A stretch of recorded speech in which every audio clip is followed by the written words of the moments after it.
Ladies and gentlemen, good evening. Monday night, 8 p.m., one of the quickest turnaround times we have ever had, but we are back for episode 235. Wowzers. The live lounge is here. Myself, Phil Barnes, Dan Simpson, and Jonathan are here for the next few hours talking all things darts. We've got a guest as well, Philip Brzezinski, or Swiss Phil, to us. We're joining us around 8:30. So all good there. Gentlemen, how are we?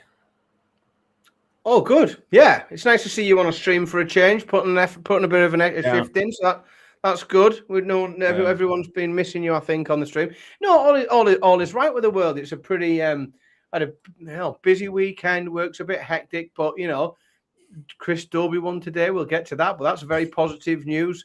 FA Cup draw was absolute crap. We're not happy about that up here. It's a dry Monday night. We're back on the Pellegrino, so Pellegrino's back. Yeah, Dan Pellegrino's back for a Monday night. He's having his Tory water. But no, all is good, mate. All is good. Yeah, busy weekend. Was up in Sheffield this weekend doing karate. Not actually participating in it. But was PA announcing the Bucks Karate Nationals at the weekend up at the great city of Sheffield. Did you have to wear no gi? Oh, I did not. There was a lot of gis there. There was about 700 athletes that took part, which was actually pretty decent. But it was good. Nice to see a few of the lads from company that I work for, freelance for. Really good, enjoyable evening. We actually, we stayed at the Mercure St. Paul's, which, if you don't know Sheffield, is a 50-yard walk from the Winter Garden. It's actually the breakfast area. The breakfast area overlooks the Winter Gardens and overlooks the place where they do the Snooks thing from.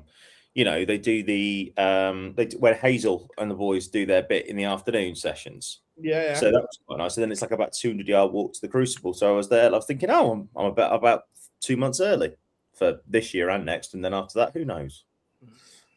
Fairs. Chat room is rammed already. Dal, how we doing? Kate is in. Malachi James, how we doing? Mark says, good evening all. Adam is in. Kieran, how we doing? Warren, Sarah, how we doing? Chris is in.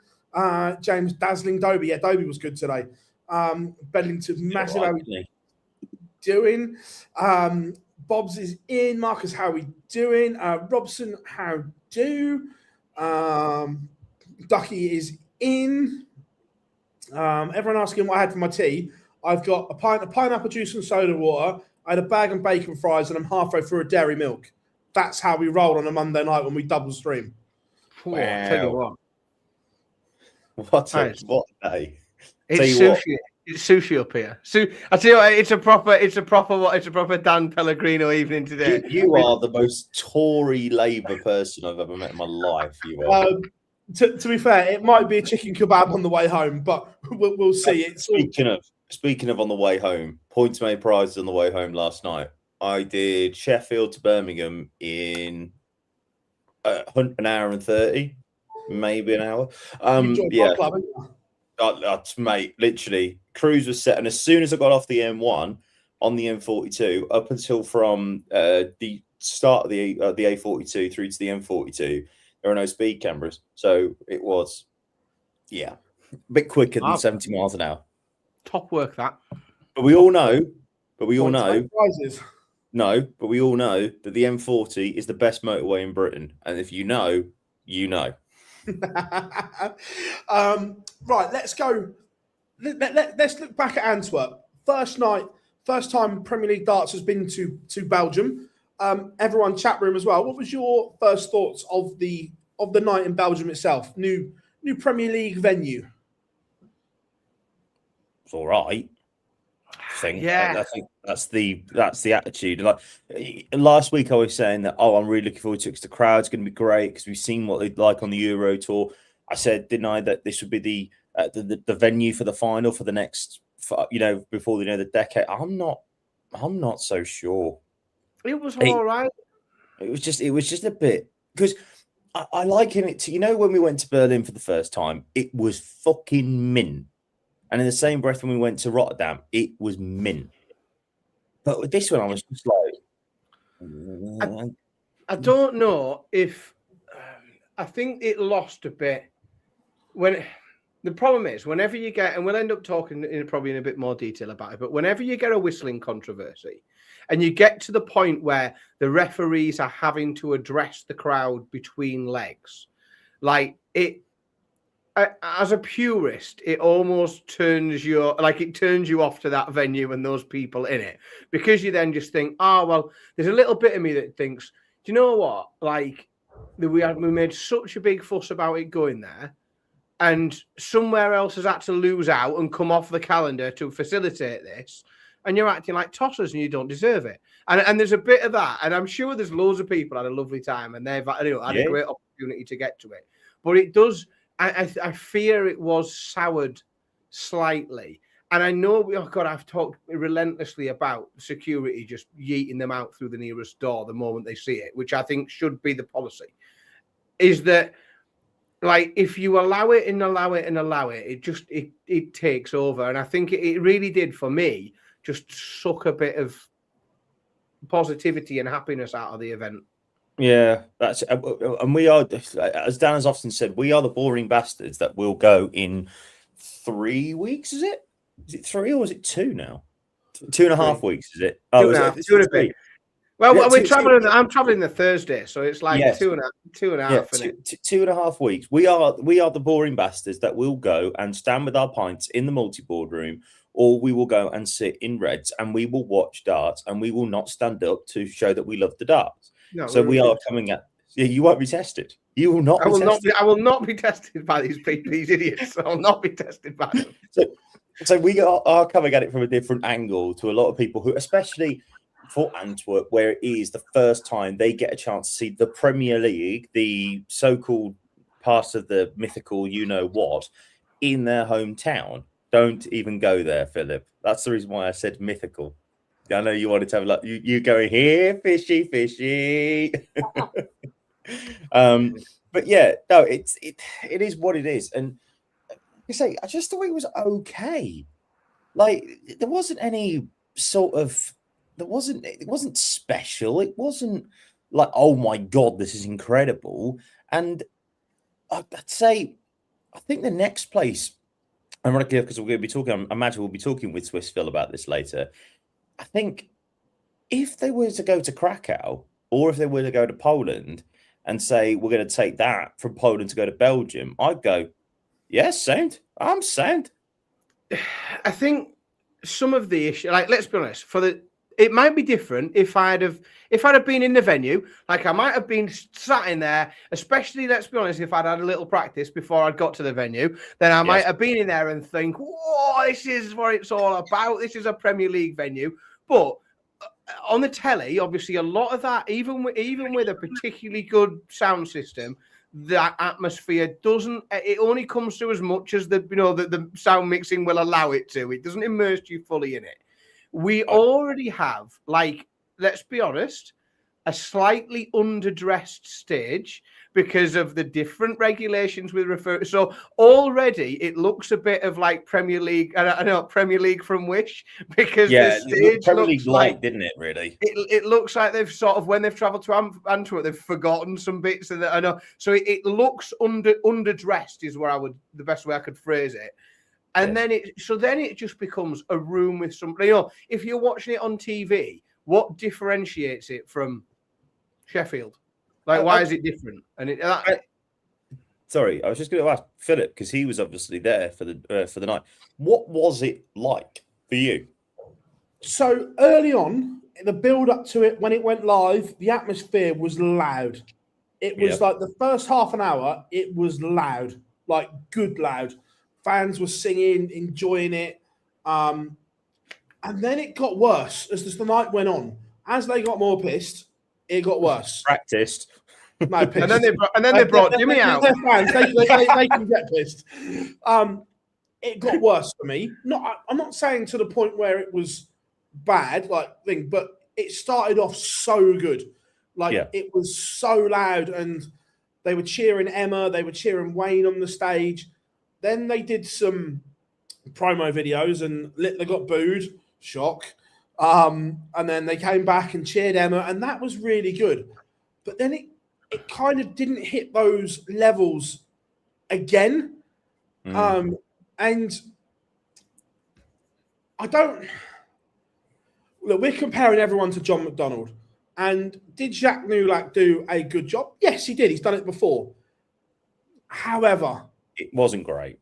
Like, let's call Phil. He was okay. I'm not saying he was horrific. He was, as an MC, was he clear? Was he precise? Did he get the information right? Yes. Let's call a spade a spade. It was shite. In terms of a build-up for a match, in terms of it felt like we were playing on a Friday afternoon on the fucking Euro Tour. No offense to Philip Brzezinski, who's coming on in a moment, but it felt like we were building up on a Friday afternoon at the Euro Tour with about 7 people there. It was crap. It was okay. It was okay, right? As an MC, did he get everything right? Yes. Was he clear? Was he precise? Yes. However, those John McDonald giving it the big uns on things like champion of the world and so on that gets the crowd up. No, so on that, Phil, at the risk of coming across a little bit Roy Keane, do we need to celebrate the fact that he just he got the names right and he got in terms of the baseline, that is his job. That's his straight at him. I know it's a bit Roy Keane, but surely that's the very baseline is he got the names right and he said the right words. Jesus. He did everything okay, but it was that get the crowd into a frenzy. That's what I'm saying. There was no again, you guys don't see this at home. You two will because you're in the venue. Also, Ludog is incredible at whipping that crowd up in between games and so on. Ludog is incredible at that. Yeah. Bang on. And that was missing. Someone to really get the crowd going. That wasn't there in between. Right. So I come at this from I'm going to sound like a right novel when we're not. So my job on a second level, my job is a PA announcer. That is my job. Like I do think I do this for a living. And yes, I do have a slightly different criticism of other people that do it because I try to learn from people. And if people are good, they're good. If I don't think they are, I will call out and say that they're not. Right. Lewis has got better, as we've said. And you are right, Phil, in terms of being able to whip a crowd up into a frenzy, ready for the main event when the cameras come back on. He's outstanding at that, and people won't see it because they don't. If you don't go to the venue, and it's very good. Yeah, absolutely, he's bang on with it. Jacques Nulac was not that sort of person. Like when you're building up for a Premier League final, the first Premier League final in Antwerp, who do you need? Ironically, the guest that we're about to have on the show, Swiss Phil. That's what because he's brilliant on the Euro Tour, in particular on the final of a Euro Tour. He's outstanding at getting the crowd involved. And he's outstanding at getting people right involved to make sure that when the players are going to walk on, the crowd are going to be at their loudest. He's excellent. And so I just didn't... Someone asked why Ludog wasn't there. I think this is going to go forward, that they used... Jacques did the World Series finals last year because it was in Holland. Why not Swiss Phil? European Championships in Germany. We'll ask him in a minute.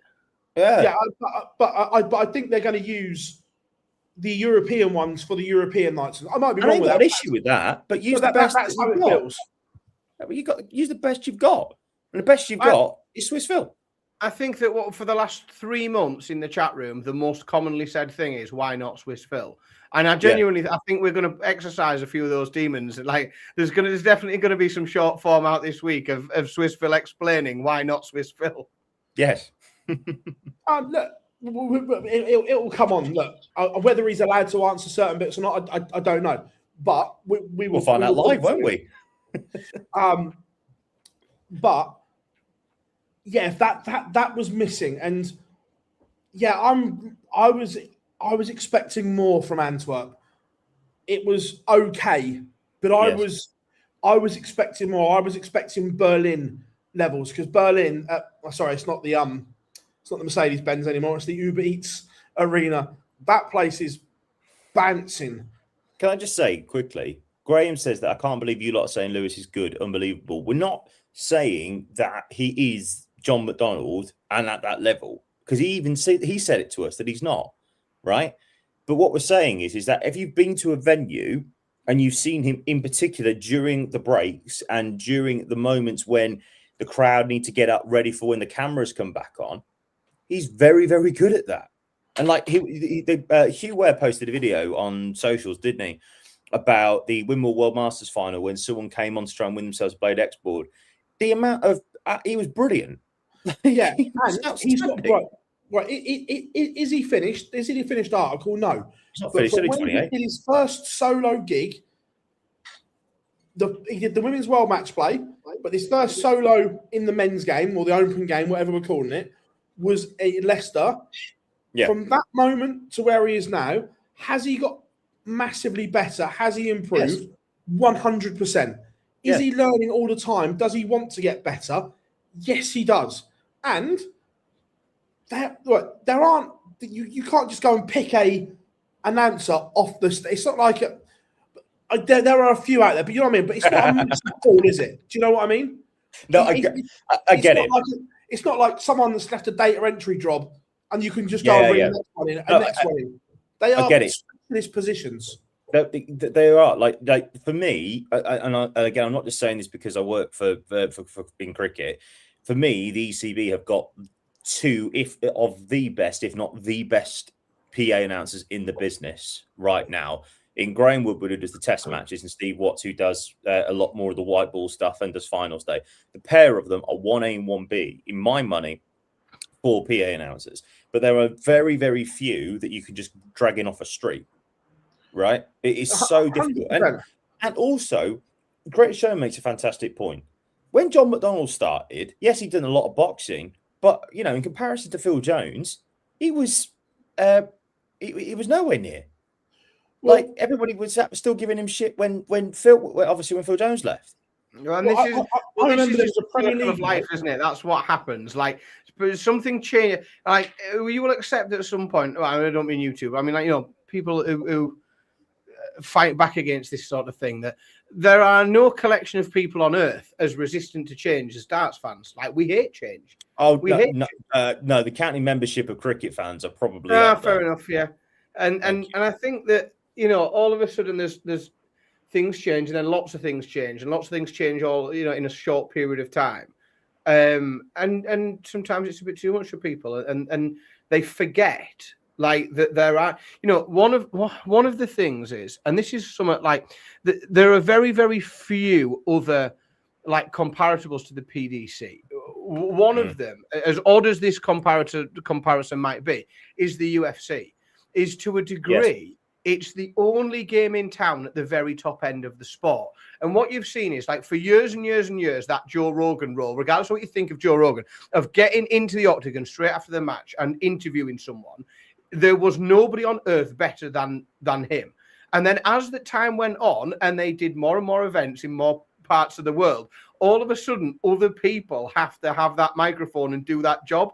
And for the first 2 or 3 years, all anyone says is, well, they're shit. Compared to their shit. I've been watching this bloke for years. Just send him to every event. He should do it all. He should never retire or leave. He should do that forever. Until he's dead. Yeah, exactly. Yeah, and in reality, like when it's so hard when you're the only game in town, like the UFC, like the PDC is you can't go and pluck from a competitor. You can't go and see someone like, you know, these aren't the days of WCW, WWF. You can't look at someone doing a really good job of the same thing on another channel and think, I'll just write him a bigger check than they are and nick him. There's no one else. You've got to develop. The WDF don't. Sorry, the BDO. I mean, obviously, the BDO was the PDC pinched a lot of the people from the BDO. You know, George obviously started in there in refereeing. There's a couple of others as well that did it. You know, Bruce Spenley and everything else. There isn't that progression anymore because the WDF only have the one tournament that's on YouTube once a year. Really, that people give a shit about. No disrespect, but let's be adults in the room here. So there's that succession planning element of things. But you're right. People just like Chris Mason said, What was it, last week? People like moan for moan's sake. Stop fucking moaning about nothing. That's what he said, didn't he? He's right. So if it's upsetting you to the point where you have to put pen to paper about it, you need to really reflect on what's going on and how good your life is. Like if the bloke who's announcing the darts is upsetting you to a point that you've got to put pen to paper, things are probably going fairly well for you. Like you've probably got it up quite good. Anyway, do we need to talk about actually what happened on the hockey? No, we'll do that later on. It was more just breaking down what we thought of the first night in Belgium, and if I'm being honest, left wanting more, considering how good the European tours have been in Belgium. Yeah. I wanted more. Yes, is the thing. It's just like it didn't. Do you think a little bit of that is because we weren't like you mentioned there? We've had Euro tours there in Belgium. This isn't, if you like, a new territory. This isn't people all in rapture because they've got their very first opportunity to see darts. And this is maybe, the way that we badge it, we go, Premier League debut in this venue. It's never been there before. But in reality, these people have been to Euro tours. They've all seen darts before.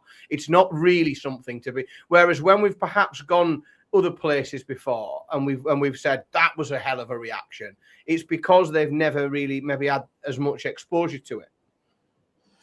Yeah, possibly. Warren asked, did the lack of a Belgian player contribute? I don't think so. Player there. He got interviewed we haven't had a German in Berlin or anything like that. So I don't think so. They did interview that Belgian lad, didn't they?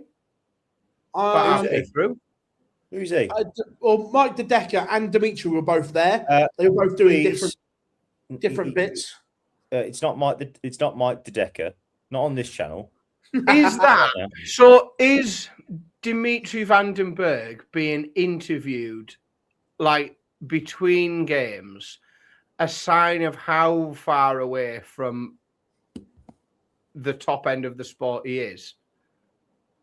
Or is it just, do you think, he's just Belgian, so we've invited him along?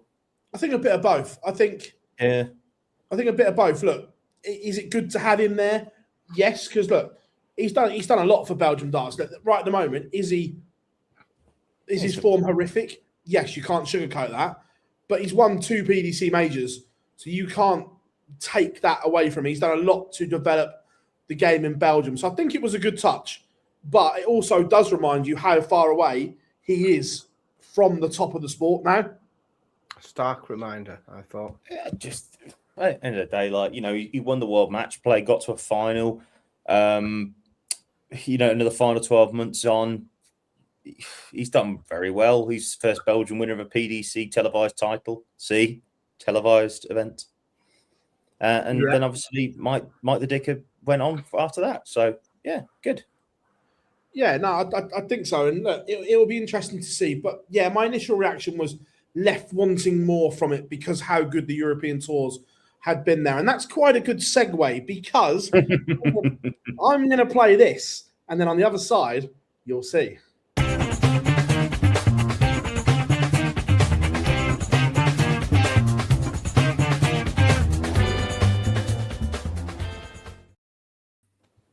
And we are joined by the one, the only, Mr. Philip Brzezinski. How are we doing, my friend? Hello there. What an introduction. Thank you very much. Thanks for having me, Phil. Hi, guys. Swiss Phil to everyone else, as it's now been. I was just going to say, all these years. Swiss Phil, we've wanted to get you on for a while, my friend. Hey, why didn't you earlier? Speak to the boss. Not our fault. We don't book him. Phil's to blame. No. It's Phil and Phil. Literally is. There you go. First of all, my friend, the European Tour returns this weekend. How excited are you that the greatest touring sport is back? You got it. Thank God it's back. Yeah, really, really excited. I've really missed it, really missed the tour. And I think we couldn't kick it off any better than, with our maiden ride in Poland. I think it's going to be smashing. Yeah, on this is a couple of bits. Obviously, we've been talking about Belgium, the success that they had going from 2 great European tours to a Premier League night. Is this kind of similar that we've had 3 unbelievable World Series events in Poland? And is this like the next session, like the progression for Poland. And do you guys have conversations with the PDC about where's next? Because this has done well. Can we do this? We don't really speak about stuff like the Premier League, but surely Poland was an absolute no-brainer to go there with the European tour. I think the European tour and Poland, that's just the natural habitat, if you will. It was bound to happen at some point, and we're really happy that we're getting it done this year. I've heard many great things about Krakow as well as a city. Hopefully, I can have a look around the place. As you know, the schedule is usually quite snug, but I'll try anyway. There's some wonderful places to have a practice, Philip. If you are in desperate of need, if you need a night away, if you just want a night on the town, there's a wonderful bars in Krakow. I'll tell you that. Oh, that sounds good. So I spoke to the other guys in the office early on, and I think they're quite motivated. We're going to arrive there on the Wednesday. It's the opening weekend of the Euro Tour. We need it. Yeah. We're going to arrive there on the Wednesday because we've got the host nation qualifier as well on Thursday. So probably we're going to have a look around on Wednesday. Oh, man, love it. Research. That's what it is. Yes. Yeah. No doubt. Yeah. Look, everyone loves the European Tour, and the expansion is incredible. We're going to more places. We've got an extra event. What is the ceiling for the European Tour? How big can this get? Oh, Lord knows. Hopefully we're far away from the ceiling. I mean, the good thing is it's growing steadily, and it's growing every year, and that is fantastic to see. As you said, we're becoming more international year after year. That's a very important part of it for us as well. And to look at all the places where we're going, and when we look at the numbers, when we look at the ticket sales, there's just a general and real interest in darts wherever we go. Whether that's Poland or Slovakia, where we're going to be for the first time this year, ticket sales are looking good everywhere, and that is amazing to see for us and for the sport of darts, of course.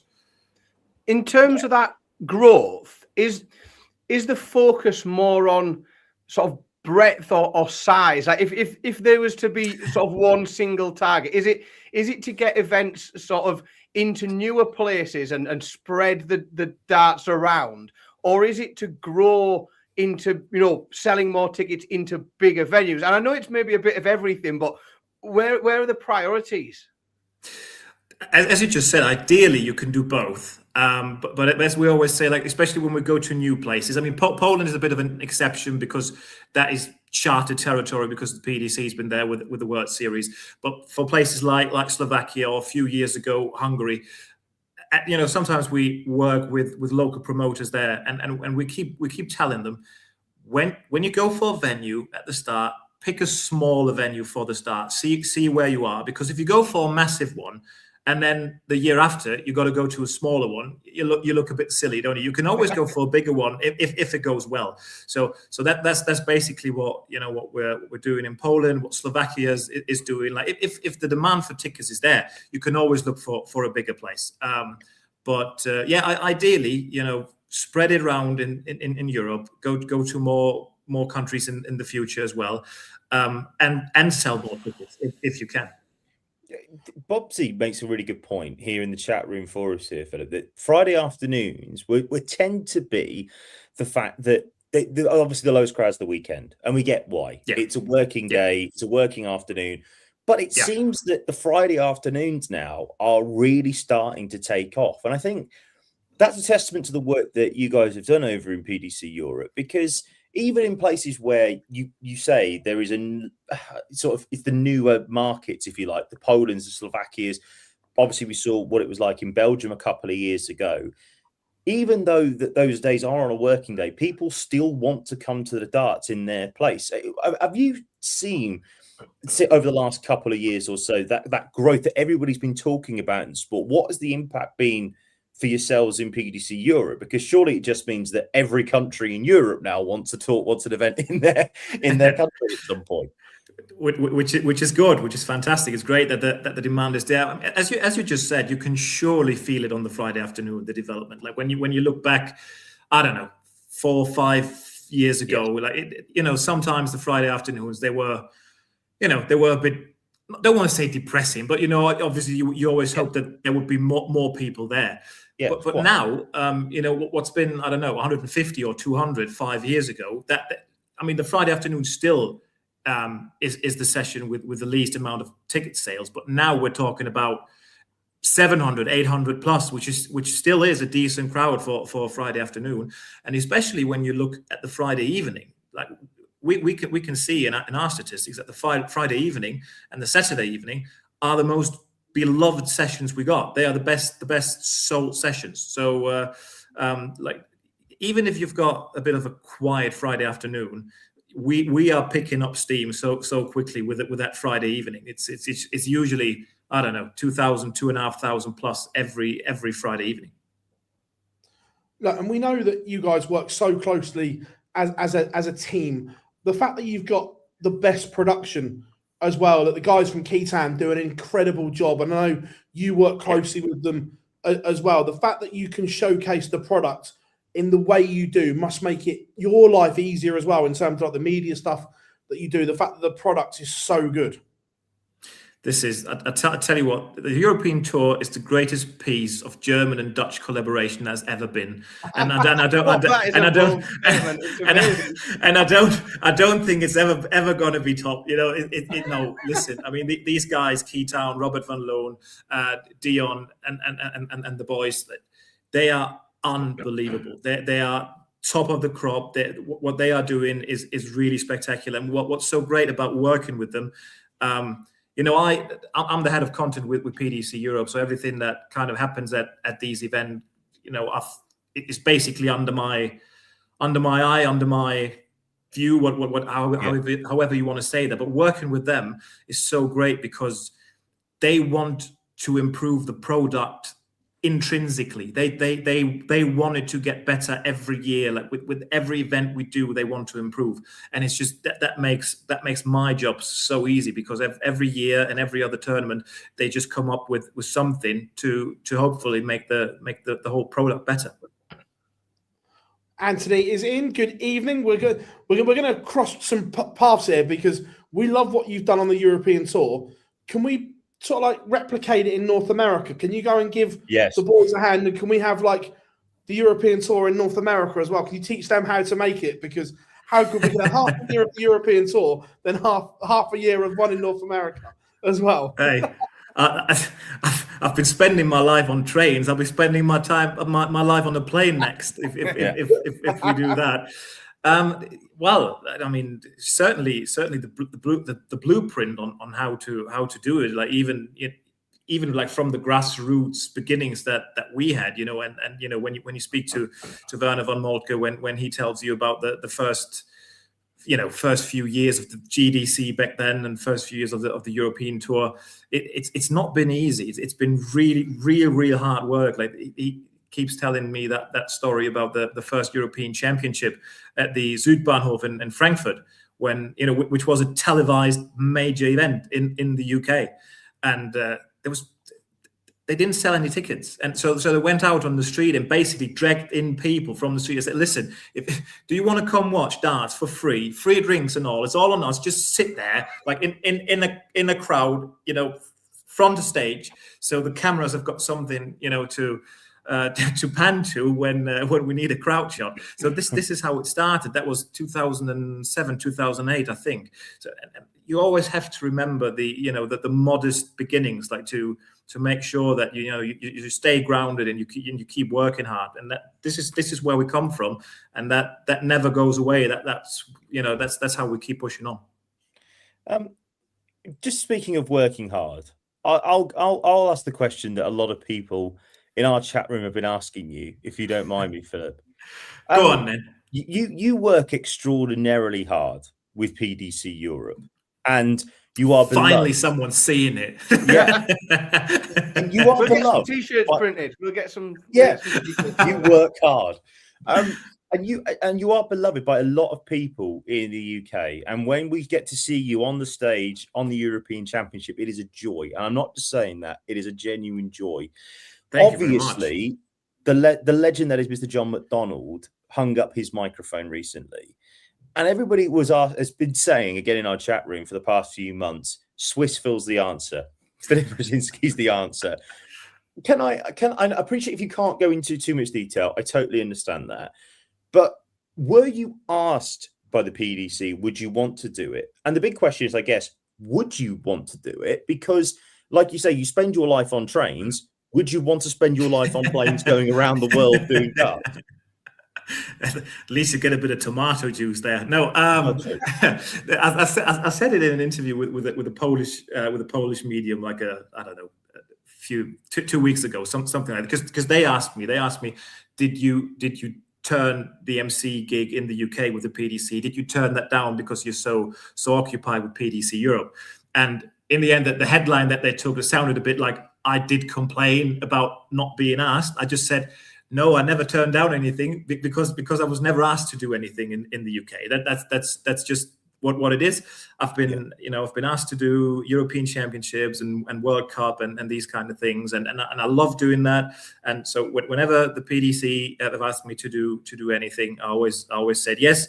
I always gave it a shot and gave it my best. Just for the UK events, I've never been asked, and I don't say that with any grudge or any negative feeling. I can completely understand, and it is what it is. No, of course. The only reason why we're asking is because a lot of people are asking us in our chat room, and the big question is, though, would you consider that? Because obviously, you've got a very busy life as it is, and you've got a very busy life that is settled in the sense of where you are and everything that you've got with PDC Europe. But would you ever be interested, say, for instance, if the call did come from the UK, would you ever be interested in becoming like the full-time MC in a sort of a John McDonald or Phil Jones role? The thing is, whenever I'm in the UK, Phil threatens me with taking me to watch Tottenham, and that's a fair point. Right, yeah. Do you know what? You don't need to answer anything more. You don't need to answer anything more. I get it. And that just scares the living daylight out of me. So I just go. Well, imagine that's horrifying. First of all, let me just say, because I read a few of the comments on X and on social media, and I can only say thank you so much to everyone who's been saying lovely things and who could see me in the role. It really means a lot, that my work is being appreciated by so many people.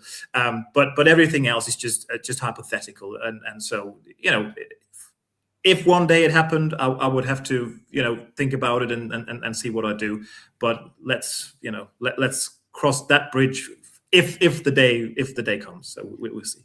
Yeah, I mean, just from a personal level, I do a bit of PA stuff, like announcing myself, and the fact that you can speak 5 languages very fluently. I wish I could. Well, you can. Let's be honest, you can. Like I say, the fact that you could speak so many languages fluently and do such a brilliant job. There is obviously, from my side of things, massive respect and love, but also a massive jealousy of, can you just give ourselves somebody else? Come on. There's got to be something there. He can speak fluent Yorkshire as well. Not only English, he can speak fluent Yorkshire as well. That's one of the more advanced ones as well, see. That's the harder ones to pick up. Yeah, I was going to say. So we saw Jacques Nulak do Amsterdam. Antwerp, and I'm guessing he's going to do Rotterdam as well. Are we going to see you in Berlin now in the Premier League? Is that one in the diary? To be fair, I'm not. I don't really know if I'm allowed to give that away. I'm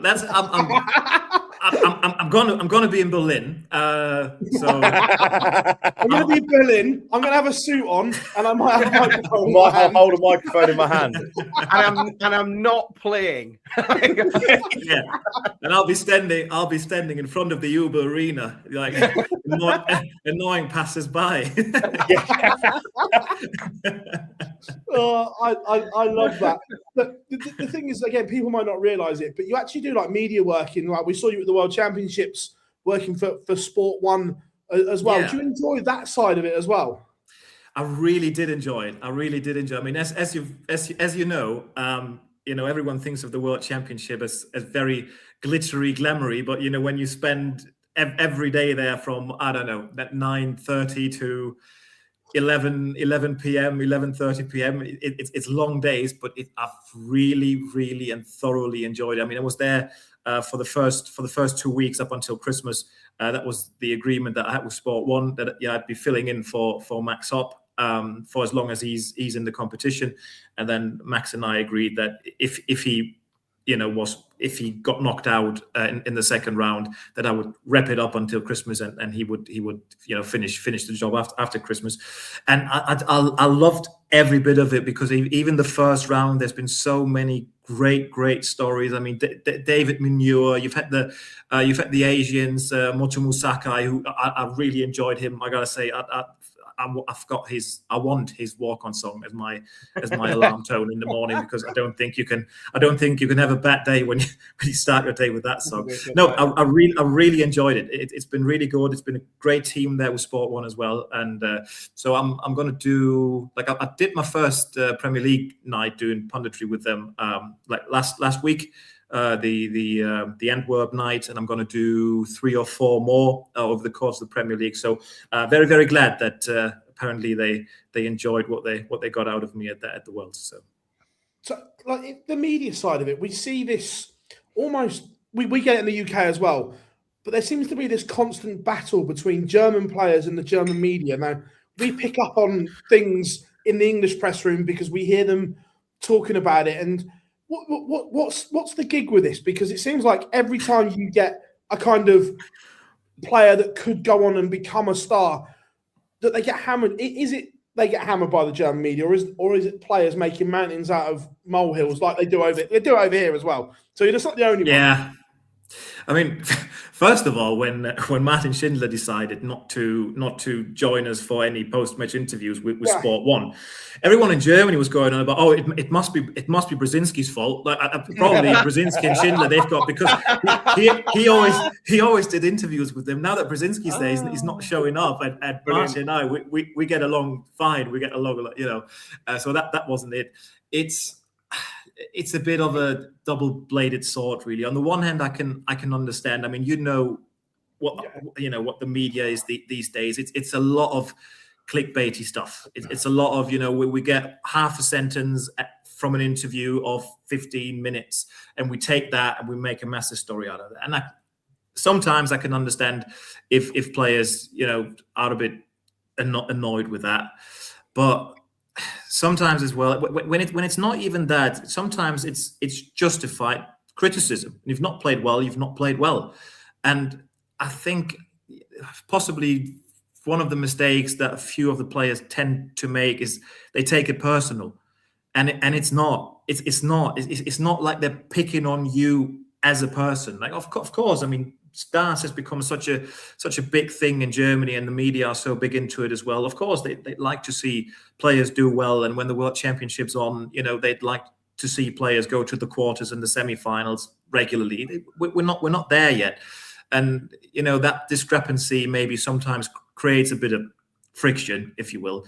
So as I said, sometimes I can understand. Sometimes it's a bit of clickbaity stuff going on. But sometimes it's just, don't take it personal. They would have said it about all the other players as well. And that goes for same thing as the whistling in the audience, in the crowd, which is horrible. And I've ripped into crowds in Germany and Europe when I had to. Right. But that's the same thing. It's not personal. It's not about you. It's not because they disdain you and that's why they whistle. It's just sometimes it's just because you happen to be the unlucky one who plays one of the host nation players, and that's it. To be fair, you talk about clickbait. I don't know if you saw it over here, but when Radek Sadansky beat Luke Littler last year on the Pro Tour, the headline by an outlet was "Littler beaten by unranked Polish bus driver." Oh no! That was the headline. You couldn't make it up. Bus driver as well. It couldn't be any other profession. It had to be the bus driver. Yeah. It was so funny. Obviously, you talked about the whistling and whatever. Is the fact that at the moment Luke Littler is refusing to do a Euro tour in Germany and has for a while? Is that a big story in Germany itself? The fact that he won't come and play at the moment? No, it's not a massive story. Of course, people do notice it, and listen, I think 99% of people in Germany that are into darts would rather have Luke Littler at a European tour event in Germany, rather than not. But it's not like it's a massive thing that the media are onto every other day. It's a decision he's made. I think in that regard, in that situation, it's probably one of those again. It's not personal. I think back it was when it started was the European tour event in Hildesheim where Peter Wright won the title in the end. I think that's kind of what started it. And I don't think the crowd's really been that bad. They were just, strongly behind Peter because, he went on to win the title in a phase of his career where he wasn't doing particularly well. And what the crowd's like with Peter Wright, basically wherever he goes, but in Germany especially. So that was really it. I don't think it was ever anything personal about Luke Littler, and hopefully one day he decides that he wants to come around again to European tour events in Germany. That would be great to see, to get the world number one back to German European tour events. I mean, he's agreed to do the big exhibition, the big gala with us come December in Cologne. So maybe we can have maybe we can make up for things there with 12,000 people, 12,000 Germans that love the nuke, hopefully. Speaking of that, obviously, speaking of Germany, obviously we remember 3 years ago now when Gabriel Clemens made that world semi-final. What was it like in Germany at the time? Because obviously we saw this big story. We saw the viewing figures through the roof for that semi-final that he made. And about the growth of the game in Europe as well, in terms of the players' perspective, because once again, Q School has outdrawn its UK counterpart in Hildesheim in terms of how many players that have gone there. What has it been like over the last few years in Europe, particularly because we've seen the likes of, obviously, Max Hopp do what he did on the Euro Tour. We've seen Dimmy in Belgium and then Mike De Decker. We've seen, obviously, Barney starting it all off all those years ago back in 2007 when he won world title. What's it been like with it you've seen your time in Europe as well around the growth of the sport? Oh, let's look at Germany first of all. I think the anomaly about the growth of darts in Germany and the massive interest that the general public take in it is that usually in Germany, to make a sport popular, you need a world-class player in that sport to kind of carry the load, to kind of get people into the sport, make it interesting. It's been Michael Schumacher in Formula One. It's been Boris Becker and Steffi Graf in tennis, who started winning big things, started winning majors, and that's how the German public got into it. The great thing about darts is that we don't have that yet. We don't yet have a player that wins massive titles. Yes, we're getting more and more that win European Tour titles. And listen, those are difficult to win, and those are big titles for me. We got Martin with 3 titles. We got Ricardo, who's won 1. We got Nico Springer, who's won 1. Max Beck in the day, of course. So it's really good to see that the boys are now getting into a position where they can do that more and more regularly. But we still don't have that top 10, top 5 of the world player yet. So once that happens, once we get that, once the first German player wins a major, well, Lord knows what's going to happen. And so many other countries. When you look at Belgium, I know that Dimmy's in a bit of a slump at the moment, and watching him last few days on the Players Championships as well. Hopefully he'll come out of that and pick up his form again. But Belgium, you've got people are darts nuts there as well. We saw it. It started like 2 or 3 years ago when we got these outrageous numbers for the host nation qualifiers in Belgium as well. When we had I think it was 160, 170 people. So what I did was I looked at the numbers and I pushed forward the starting time of the host nation qualifier, because in Visa we got to do it in the same venue where we do the European Tour event on the Friday. So for the guys there, for a local promoter there to get everything in order for the Friday, we just had to say, okay, listen, we're going to open the doors at 9. We're going to start by 11 because I can't do this at the 16 boards. I can't do 180 players on 16 boards in 4 hours. So that's it goes to show in so many countries, and so many countries are in the position that Germany is in as well. Once you get that player that challenges the top 5 in the world, I think sky's the limit. Well, you mentioned it there. Sorry, I was going to say, you mentioned Formula One. The one thing I learned in my first 20 years really of watching Formula One was the German national anthem, because it was Michael Schumacher and Sebastian Vettel. So it was basically those are the two. Like, all I learned was the German national anthem. And the logical combination is first the German anthem, then the Italian. Like I was born in 94, so I started watching Formula. There you go, great year. Great year. So I started watching Formula One when I was like 6 or 7 with my uncle. And for the first 4 years of watching Formula One, I thought there was a rule in Formula One against a red car winning. I thought that was just I thought that was just the way it goes.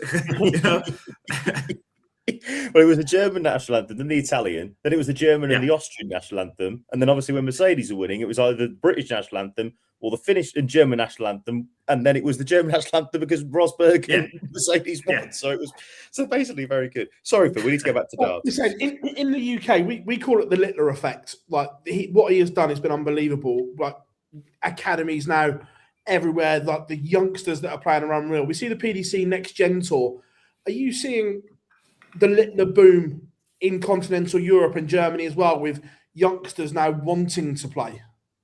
Oh, absolutely. Like when we look at the numbers of the next gen as well, I mean, it's our 3rd season now doing the next gen, and the way the numbers have developed over those first 2 seasons. I mean, we're up to 360 players now, and it's so we had to come up with that new system where we kind of do a Champions League draw and you get 3 random opponents, because otherwise you just you would have to go up to 48 boards, something like that, and we're running out of venues big enough for that.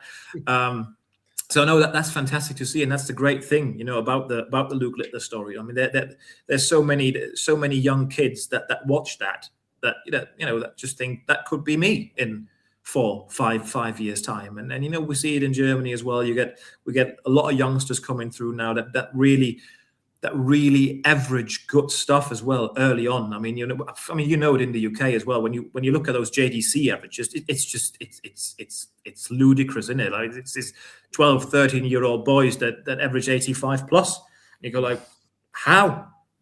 Disgraceful, really, isn't it? It is obscene. Yeah. Got 2 more things before I let you go. First of all, what can we expect from the 2026 European Tour? Your time to sell it. For all those that are new to darts, what can we expect from the greatest show on earth?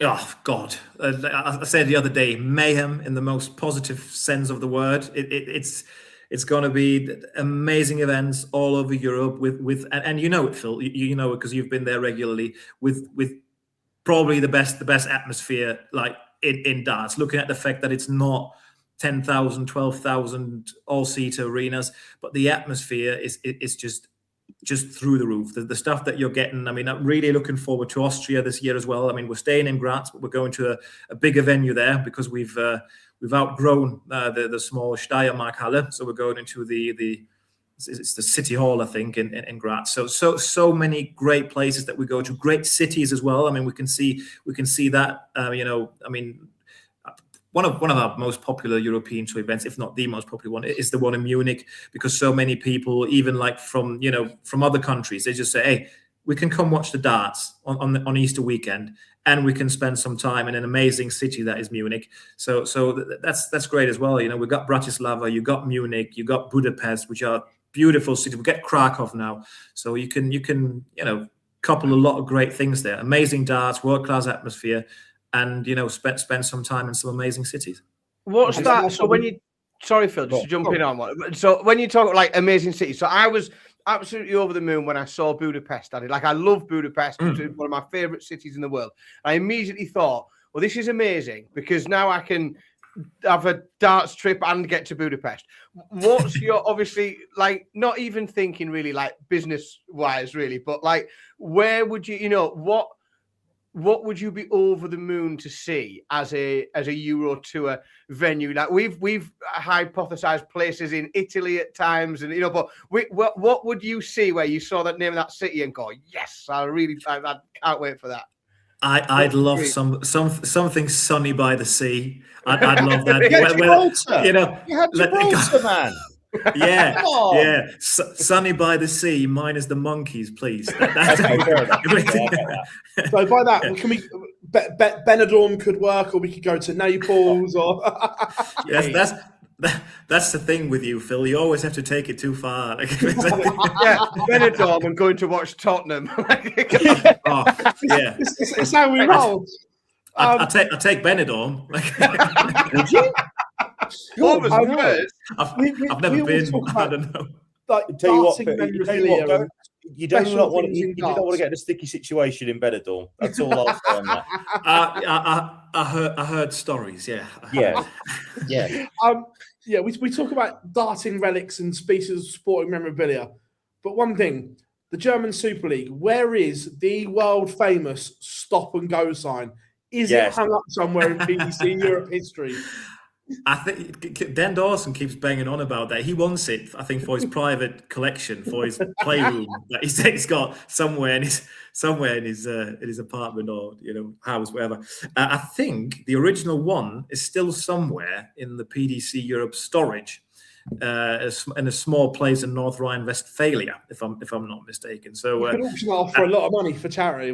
It's actually shameful that I'm in my 7th year with the company now. I've never been to our storage there, so I've never really had a look at if it's still there. But I'm going to check on it, and maybe, as you just said, maybe for a good cause, we might just give that away. That would be an unbelievable prize. I still remember it during COVID when we had the stop go. It was genius. Yeah, probably Deddy, who was the gentleman who turned it round. He's probably still attached to it. He's in the storage, I reckon. With it. Just one before he goes, Philip. PB. There's 2 PBs on the show at the moment. So there we go. But one quick question, Philip. We're all obviously thinking. Well, Dan and I are probably thinking mainly than Phil because he's already been. We're thinking at some point we're going to do a Euro Tour weekend. Which one would you recommend out of the current lineup that you Risa. Risa, yeah. I mean, if you want to start off on Tuesday, go for Risa. I would recommend Munich. It's like the Easter weekend. We play Saturday, Sunday, Monday, so. Every session that we got is at least 90% sold out. So it's going to be 20,000 plus people across those 3 days.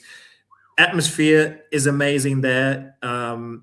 Munich is a great city. So even if you decided to miss one of the fantastic 6 sessions of darts, you could have a look around Munich. We do have form for doing that. We have solid form for doing that. Yeah. So I would probably go for Munich. Well, flip the coin. They want to do a Euro Tour. Is there an event in the UK that you haven't been to yet that you'd like to go to? Because we can give you the rundown on that. Yeah,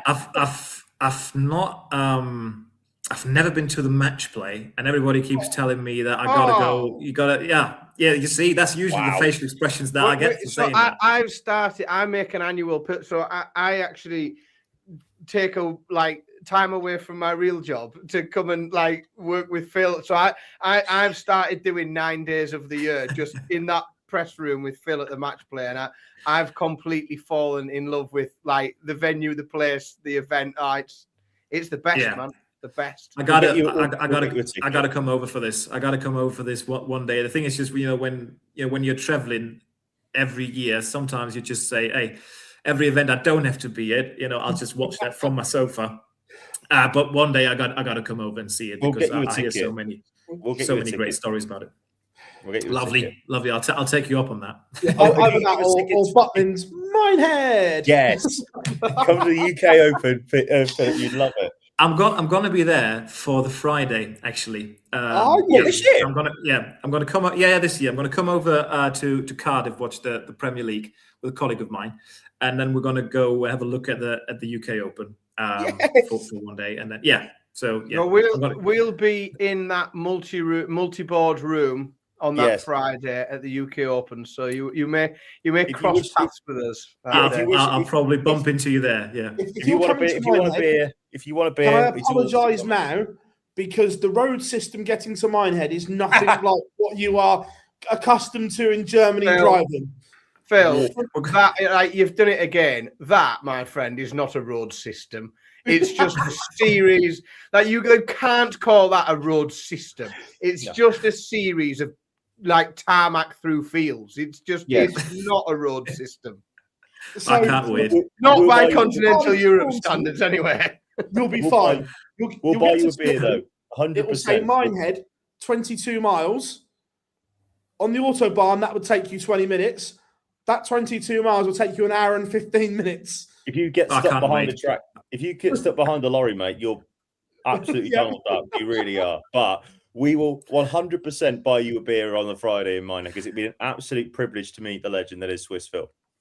If I make it there, I'll take you up on that offer. Thank you so much, guys. Thank you. Everyone, the one and only, thank you very much. Mr. Philip Brzezinski, everyone. Thank you very much, buddy. Mate. Fellas, thanks for having me. Take care. See you soon. Thank you. Cheers, Philip. Bye-bye, guys. See ya. Bye-bye.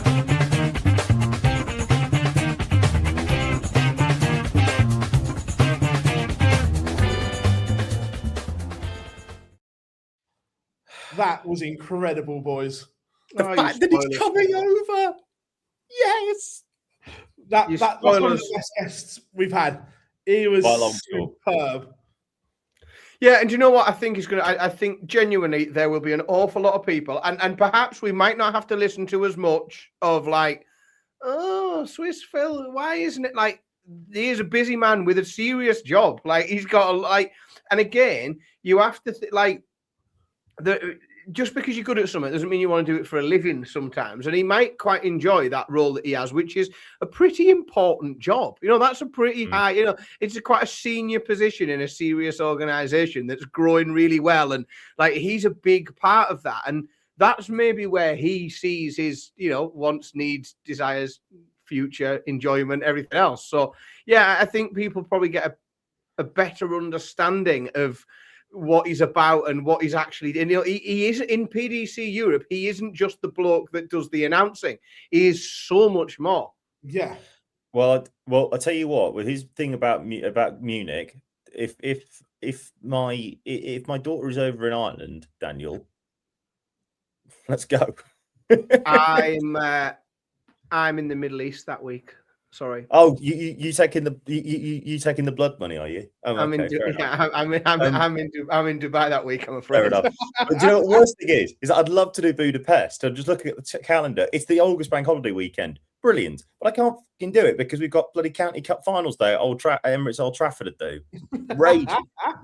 Yeah, Budapest is an unbelievable city to spend some time in. If you anyone that's not been, it should be mandatory. You should have to go. Never been. I've never been and I want to go. I'll bore in my head. I will bore you for an hour or so about all the cool things. You can never bore me, Daniel. You could never bore me. Premier League. Let's get it out of the way. First of all, Gerwyn Price was sensational, and winning is huge. And he didn't just win; he did it in some style as well. He was superb all night. Well, I spoke to you, didn't I, on Friday? We were coming back from Antwerp. I said that it justified his start to the season. Yes, he'd mismatched darts in week 1 in Newcastle, but he made a semi-final of a Winmore World Masters, lost on match day after having matched darts, had a chance to win the Players' Championship, first one in Hildesheim, was it the week before? Yes, in Hildesheim, again when he got stopped by an unbelievable performance of Vessel Nyman, and now he's won a Premier League night. The Iceman's back, and I am absolutely here for it. Yeah, 100%. There was a reason why we all raced, and I won last week to get the predictions in to pick Gerwyn Price to win the night, and I picked him, and everyone else copied. But there was a reason for that, and it's because he is definitely a man that is in the ascendancy. Everything seems to be clicking just right at the minute, and he just looks Like, we've seen so much with Gezi where there's like, other things, distractions, things with the crowd. I mean, everything just looks so dialed in at the minute that it just seems to be able to get on a stage and play darts. And it doesn't always go perfect. It doesn't always go his way, but it feels at the moment that more often than not, it is. And if he continues this, there's a lot of darts, especially for the Premier League players. There's a lot of darts coming thick and fast. And keeping and maintaining some of that momentum is going to be, if he does, he's very dangerous. Yeah. Good evening, Mr. Edgar. How are we doing, Matthew? Hey, Hope you are well. You will say it's going to get worse, Matthew. You want to see what I'm doing on Thursday to Friday? This is the most bold and daring one yet to get back to stream for the Euro Tour. I mean, some would say, bold and daring is one way to put it. Stupid is the other one. The problem, see, Philip can't actually announce publicly what his plans are because he wouldn't. His life insurance for first starters wouldn't bother. They'd say, absolutely not, you fool. That's taking the piss. Yeah, that's not covered, of course. Not happening. The fact you can't really announce his plans for Wednesday either. Let's be honest about it, because if again his life insurance would go, are you sure? Yeah, he's just going to find by Friday, just a series of letters from his various insurers. His car insurance, that's done. They've binned him. They're not having it. They simply can't mitigate the risk that is Phil Bars. They can't. I know we're only 2 nights in. Are there worries about Josh Rock and Stephen Bunting yet, or do we give them more time? Well, I'll go first on this, if you don't mind, Dan. Sorry. Josh Rock, fine. Look, he averaged 102 the week in his first game in the Premier League, and Johnny Clayton averaged 109. You can't really defend that, but fair enough. Last week he was shite, and he even said that he was shite, didn't he? He said that he felt good, just couldn't grip the dart properly. It happens, but we've seen this, and I've said this before, haven't I? This is why they only, and we've talked about it. This is why there's only 1 or 2 changes every single year, because a Premier League does things to players that will affect them. It's new and it's difficult. Traveling consistently from city to city and country to country for 16 weeks is difficult, and it will take him time. So Luke Littler was an anomaly in this. Do you know that remains a problem, though, doesn't it? Is people being fooled into thinking that what Luke has done and does is normal or achievable to most humans. And also going back to Stephen Bunting, if you'd asked me this question on Friday, I'd have said yes. Asking me this question today, I think there could be some green shoots of recovery in Glasgow, because he's gone and beaten today. In the last 16, he's beaten Danny Noppert. He's beaten, I'm just looking through it, Johnny Clayton in a quarterfinal, and he's beaten James Wade in a semi. Those are 2 of those 3 players were people that were in contention for a Premier League spot with him. And the fact is, as well, he's already beaten a Premier League player as well in Johnny Clayton today. So, look, do I think that he's going to go back to the levels of Stephen Bunting that we've seen the previous 2 years that got him into said Premier League? No, I don't think we are. But do I think that he has the capability of going on and winning a couple of games to get himself off the mark in Glasgow with the draw? Yeah, exactly. And Matt also points out 6-2 down to James Wade, and Wade he won the last 5 legs. So do I think that there are green shoots of recovery? Yes. Yes, I do. He won where he won well as well. Obviously, the comeback. I mean, it's one thing coming back and tying it up, but then getting it done in a deciding leg takes a bit of mettle as well. He managed to get his average up to nearly 102, but there was a few of them throughout the day. Was it?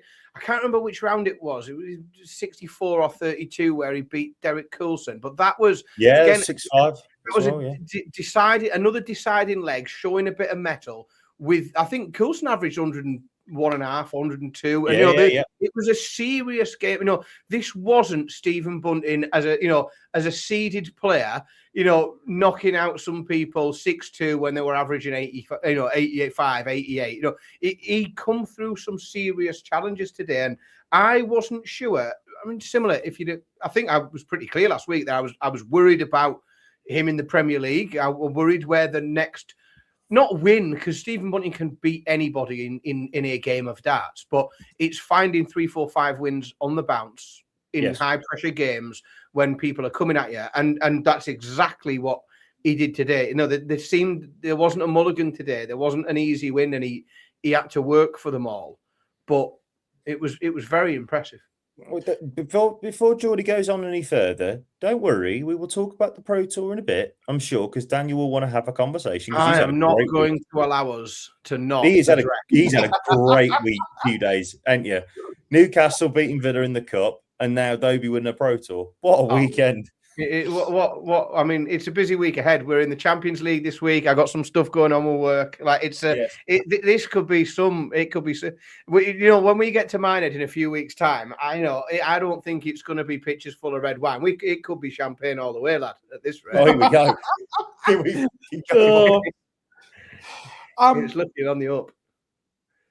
All I will say though is, yes, I agree. Stephen did play well today.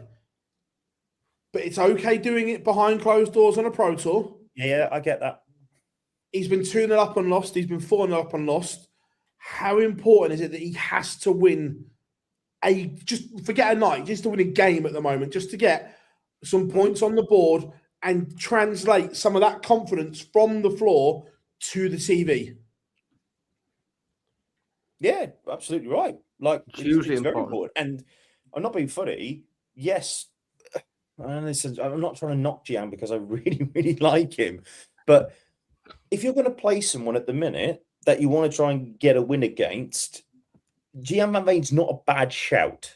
I'm not, again, that isn't me saying that I'm going to not pick Gian, because I probably am. I'm very similar with Gian as you are with MBG. But Bunting, if you're going to pick somebody at the moment, Gian is probably quite high on the list. Well, the way I say that as well is, obviously, he plays Gian this week, but then he plays Luke Humphreys in Belfast. Yeah. He then plays Gerwyn Price in Cardiff. So, right, what I'm saying is, you don't want to be winless going into night 6 in Nottingham when it could be you against Josh Rock.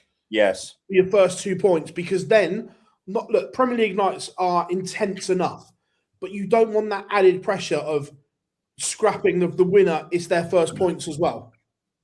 Yeah, I worry that the tension mounts, doesn't it? The tension mounts over weeks. 1, 2, 3 weeks without a win. It can happen to anyone, and then you pick up a bit.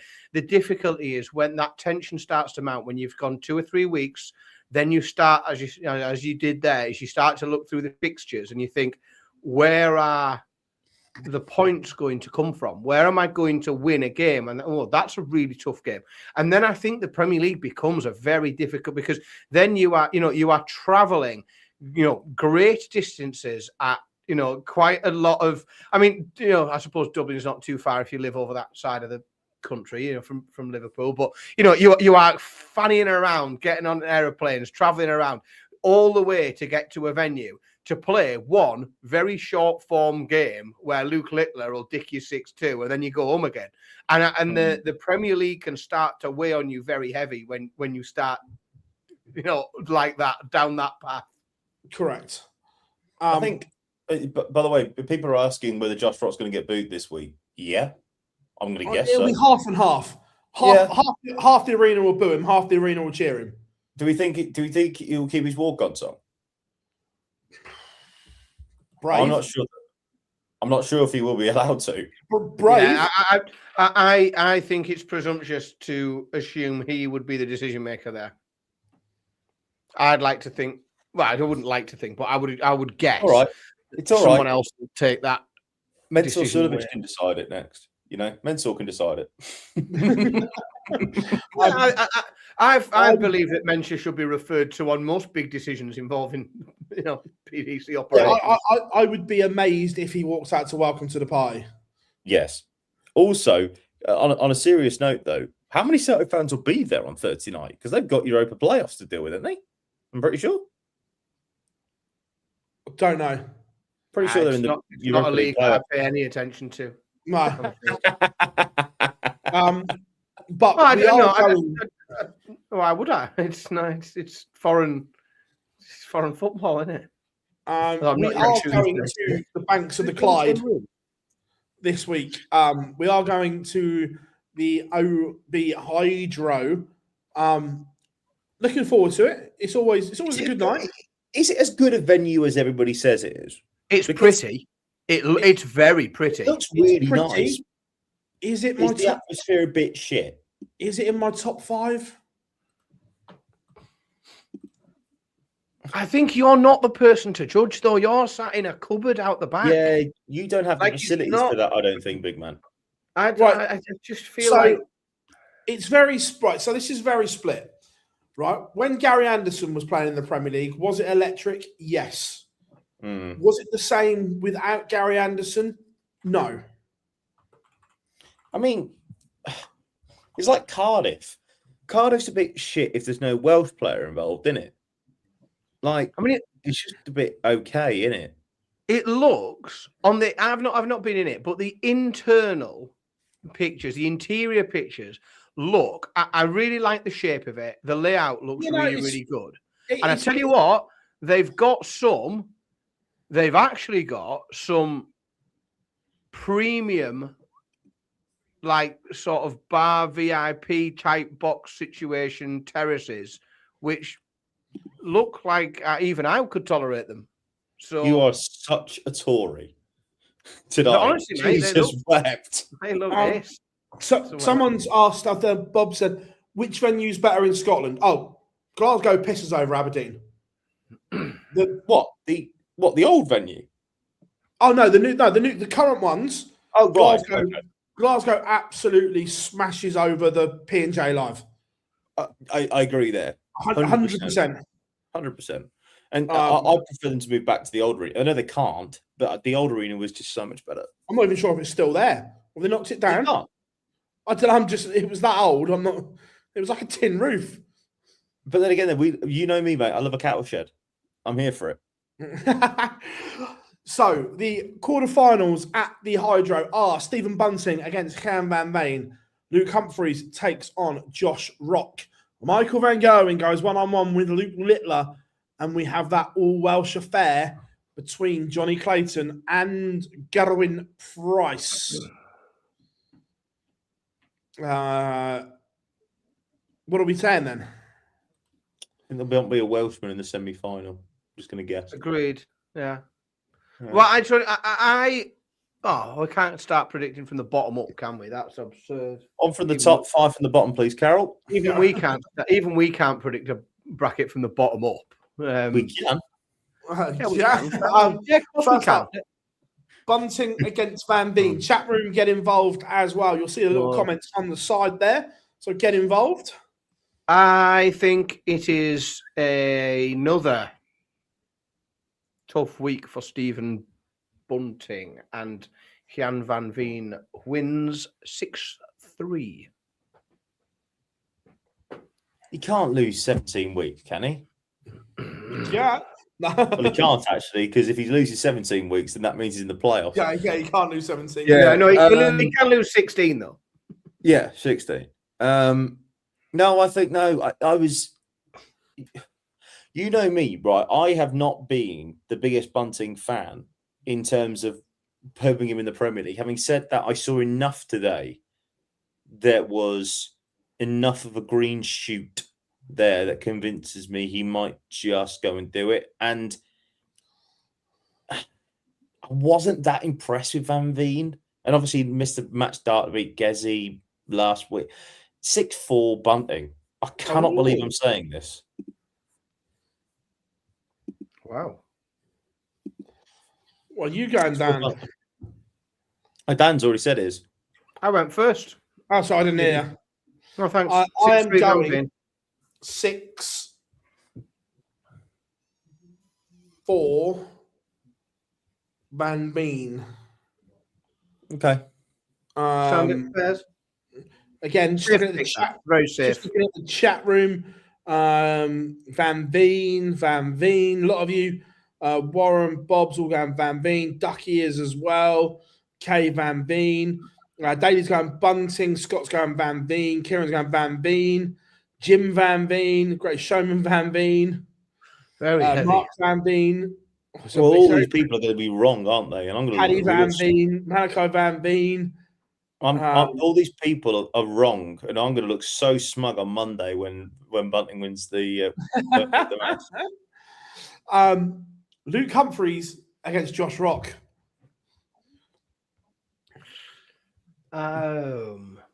It pains me to say this one. This one's a harder one to say, but it's another tough night. Luke Humphreys defeats Josh Rock. Ew. I think it's 6-3 again. 2 breaks. 6-1 for me. Oh. I would, again, Humphreys had a decent enough day yesterday. Today. I don't know. He kind of messed up the game against Littler, but that's just standard now. And I'm not been impressed this week with Josh Rock either. In the Pro Tools, he wasn't that great, and in the Pro Tools today, he wasn't great. Yeah, I'm 6-1, but I want Rock to make it closer than I think it is. I just don't think it will happen.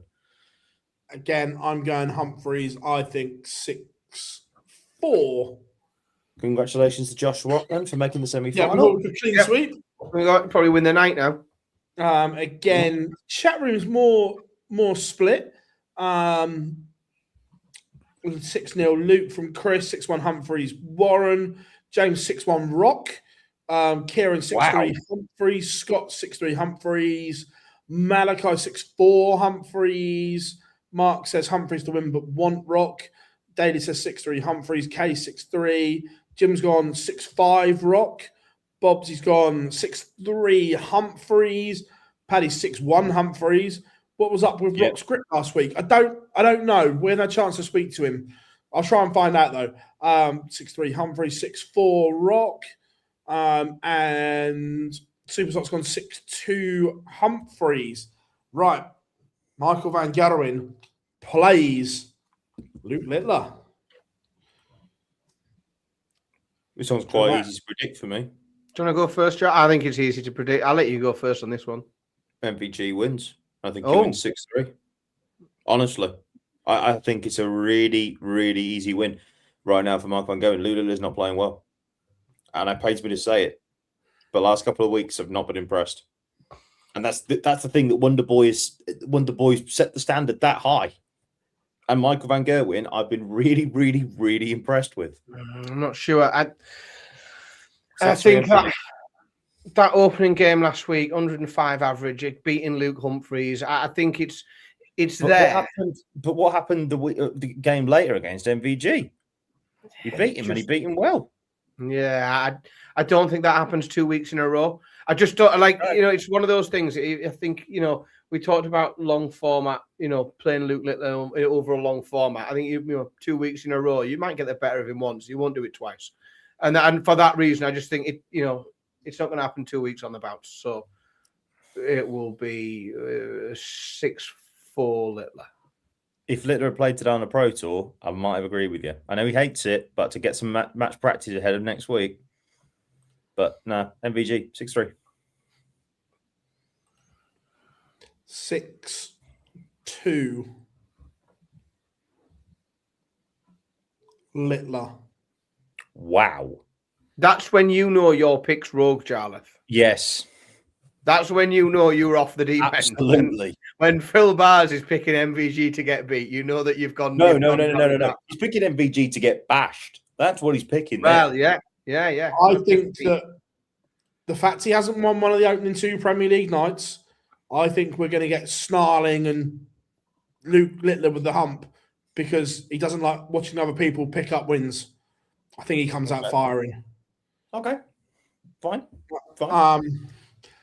Then Littler 6-1, Littler 6-5. Warren's gone for MVG. James has gone for MVG. Ducky's gone for MVG. MJJ 6-3. Littler. Scott's gone 6-4. Littler. Jim's gone 6-3. MVG. Jay 6-2. He's on the same as me to the nuke. Mark's on 6-5 MVG. Great Showman 6-4 MVG. Paddy's gone 6-5 MVG, and Superslot's gone 6-5. Either way, can't call it. No, we don't do that on this show. We don't sit on fences. We don't get splinters. Single winner. We don't get splinters. No, not on this show. The World Cup teammates collide, and it is currently 10 on the spin to a certain Iceman. And if we're being honest, Johnny had his chance last week. We said this, the longer this run goes on, the harder it's going to be to beat it. Agreed. And I think it will be. I think Gezzy's just playing too well at the minute.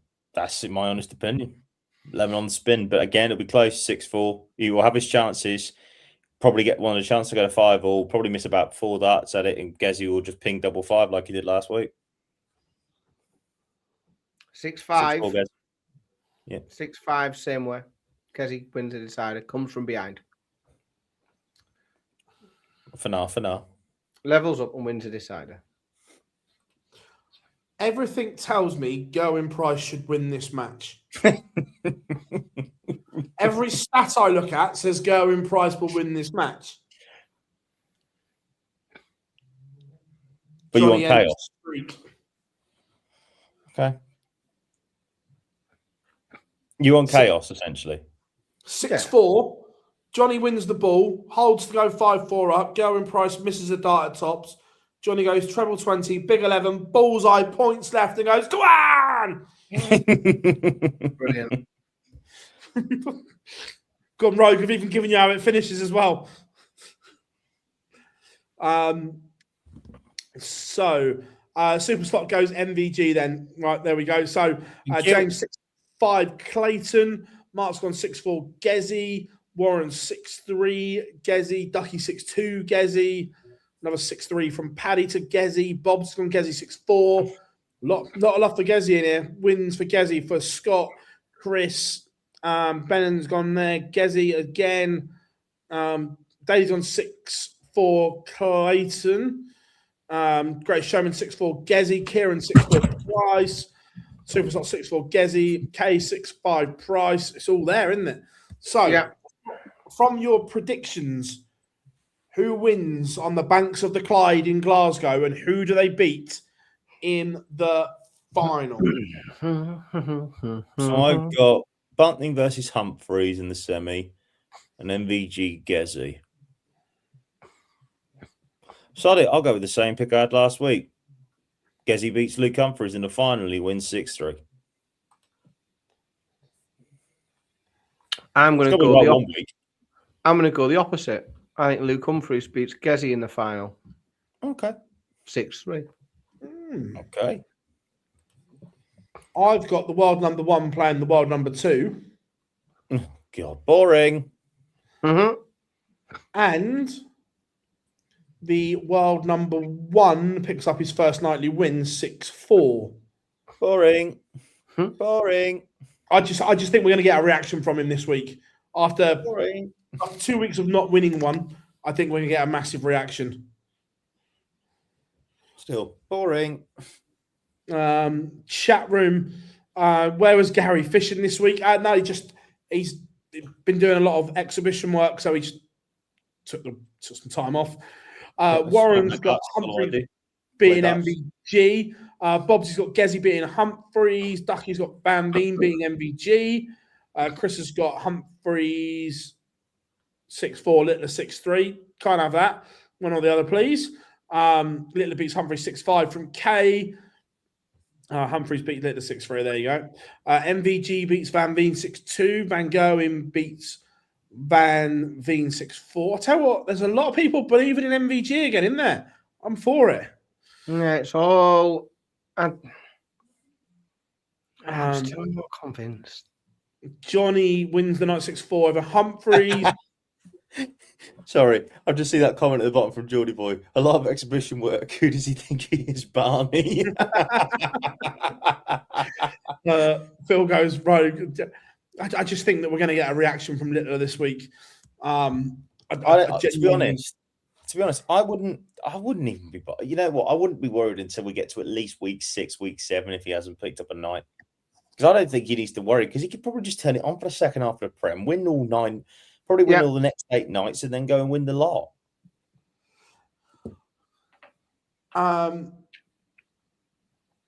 So the European Tour is doing wrong. Hang on. Where's Charlie for the American bloke from the Fallout? It's pessimism. What have I said? He did put a laugh out loud at the end.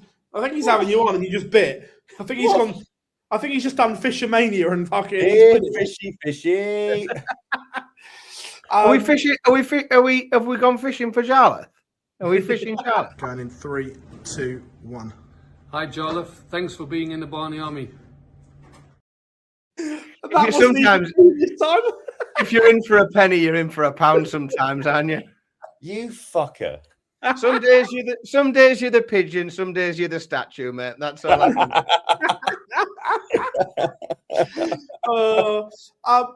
Look, European Tour returns. We haven't got the draw or anything yet. What are we expecting from? Are we expecting fireworks in Poland? I can't wait. Krakow. I've done Krakow a couple of times. It is one of, and I mean this genuinely, one of the best European cities in the business. It is a wonderful place. And like I said, you can get some well cheap practices going on. It's class. Yeah, I'm here for it. Absolutely here for it. Can't bloody wait. Let's go. Look, it's going to be interesting because those home nation qualifiers, we've seen some of the standard of the guys in Poland. Mm-hmm. I think that normally you want to draw a home nation qualifier because they're not very good. I'm not convinced you're going to want one this time around. Well, it could be rough depending on who's there. We know the talent is very, very good, very good. And if they catch them cold, having had a good play the day before, feeling the mood, hey, it's all on the table. Yeah, agreed. I think it'll be very, very good. Any dropouts? Not that we've heard yet. Give it time. Look, the first one, you don't expect many to drop out, and the fact that it's not in Germany, so I wouldn't have thought so, unless there's someone that decides late they don't want to go or something like that. But I'm not expecting it. It's not going to be too much of a fanny on to get to either, is it? No. Cheap flight. Night flights are dirt cheap. Digs are cheap. There's no reason not to go, really. Get some money on the board. There's a lot of them need it. And those that don't need it need to hold on to it. So, there's a lot of motivation, a lot of reason to go. I completely. There's an awful lot of reason to go. And look, these races for championships are getting closer and closer, tighter and tighter. We've seen the race for Minehead get seriously close. The race for the European Championship last year, with an event to go, we had established names outside needing to win 1 or 2 games to get in. Get your money on the board early. Well, and don't chase. But it's not even that. You think about it, the UK Open's not far around the corner, as we keep mentioning on the show. We may keep mentioning it. And it's important because the top 32 get a direct buy into the 4th round. You don't have to play in the afternoon. Peter Wright, at this current stage, is world number 33. He's going to have to play in the afternoon for the first time ever, I think, in the UK Open's history. So it's things like that that are important. You've got to... 100%. Got to do it. 100%. Again, Rob Owen. Rob Owen's 64 right now, 94,250. Karol Sedlacek, 86. That's important. You know, again, it's that difference between having to only have to play one game on the Friday afternoon instead of two on the Friday afternoon or three. And that is like I say, it's important. And look at the race currently right now. Andrew Gilding is 32nd on 299.75. Peter Wright is £1,000 behind him. Ricardo Pietreczko is only $8,000 off him. So it's things like that that will make a huge difference. February 26th off. There you go. Oh, it's massive, and the thing is, the prize money goes up now. Remember, as well. The new Sky money is completely in the system. It is the thing. So that total that you looked at last year will go up because there's more money on offer. So you can't leave anything unturned. Nope. You got to be there, and you've got to win some games while you're there. Oh, 100%. Let's talk about one of the funniest things last week was the Michael Smith, Mickey Mansell in the European Tour qualifier. Brilliant, absolutely superb. More of that, please. Here for it. More players involved ideally for the entire season, please, all year. Yep. Culminating in the annual Players' Championship Finals Battle Royal. At Minehead. To be fair, there's a couple of bits to this. Now, first of all, we can only say alleged because we weren't there. We're only going off of the information that has been provided by one of the participants. Now, you say Mickey did nothing wrong. Now, again, I'm not saying he has done this, but on the what has been said, I would disagree. Now, Michael Smith said it had nothing to do with his throw. He knows he's a slow player in terms of throwing the dart. He was ready for that. It was the amount of time that Mickey took to get from the oche to retrieving his darts and out the way again. Now, I'm not saying Mickey did that because I wasn't there. But if that is the case, is that wrong? Yes. Because you've thrown your darts. Michael Smith said he complained 4 times during the match and nothing was done. You're saying you're not sure whether it happened or not, but you have to be aware that both Charles and I have watched Mickey Mansell play darts before. Yes. So we have, you know. And Michael Smith is not the first player to complain. We can speculate all you want, but we've seen we the man play darts. Right? We have watched the man play darts. We are aware of his work. Correct. Do you know what? This is the problem, right? Is you haven't broke any rules. Nope. And until you put some rules in, no, have it. Has he? And this is my point, because there is something in the DRA rulebook about retrieving your darts in a timely manner once you have completed your throw. Now, my issue being that on a Pro Tour and on a European Tour qualifier, these are volunteer markers.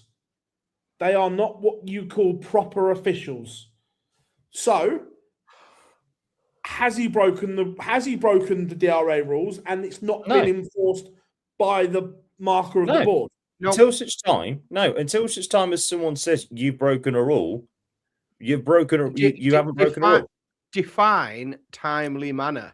Absolutely. And so I would define timely manner as like within a time that is deemed reasonable by, hang on, there's a gap there, but deemed reasonable by whom? Or is it the player themselves? Is it the opponent? Is it the referee? Is it the tournament director? Like who then decides what a timely manner translates? And until if you're going to make a rule, the rule has to be, you have to be able to stick to it. You know, if you're going to create a rule and ask people to follow it, I mean, I don't know why we don't bother in other sports. You know, allegedly the FA Cup has an offside rule, but we saw that fault issue at the weekend. Here it is. We got there in the end. Apparently, you can't. Oddly enough, apparently, if you handball something in the box, the new rules, it's a free kick outside the middle of fucking nowhere. Can you imagine? Can you imagine if Newcastle had lost at the weekend? Can you imagine if Newcastle had lost at the weekend? Not like that. I tell you what, I would not be on San Pellegrino tonight. Put it that way.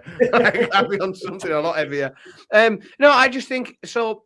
And this is the challenge: is if you're going to have a rule, it has to be clear when someone has broke the rule or not. So if you're going to have a rule about doing something within a particular time or in a timely manner, you have to specify what that timely manner is. But then you're going to get yourself in a world of pain because you're going to get people who practically run towards the board to grab their darts. You're going to have people maybe not as able. So then do you end up putting what I tell you what happens right in this situation is you end up somebody comes up with some standard rules, and because you have to accommodate everybody's accessibility within that, and you then end up having to put a time on it that would still allow people to go really slow, and some people will go down to 1 second. Some people will literally watch the clock go down 5, 4, 3, 2, darts out, and that will happen.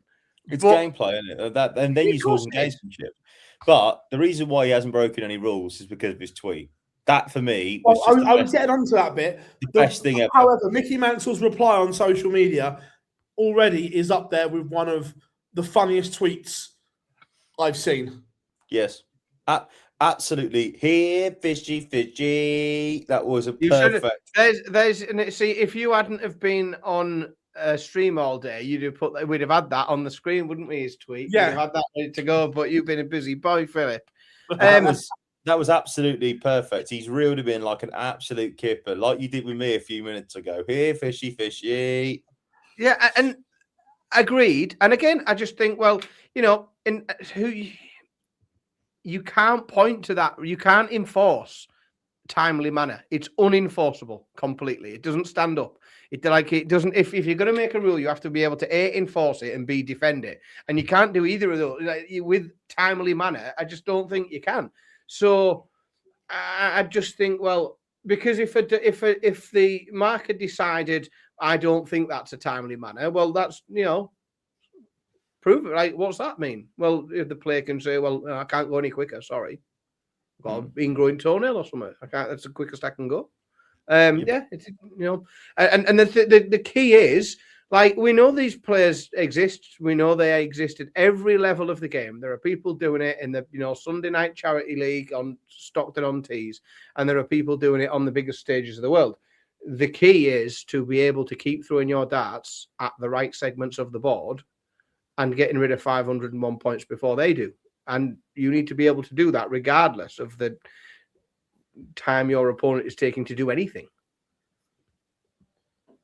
I'm afraid. Yep. Do we need to talk about Dobey now? We can come on to Hollywood. Can I just say quickly, what a weekend for Daniel. Newcastle winning in the FA Cup, Dobey winning a Pro Tour today, and Borough getting beat 3-1 by Cov in the championship game tonight. It's why I'm having to do it dry for two reasons. Because one, I don't need the crutch that alcohol helps me get through the day with today, and second of all, like it turned in. If I started having a drink tonight, it'd turn into a party. I'd go all the way through the night to Bloody Mary's in the morning for breakfast. Like it's Carlsberg big weekends for you. Oh, top draw. But no, it was. Let's be honest, possibly. I mean, it's up there with one of the greatest ever Players' Championship events of all time. It's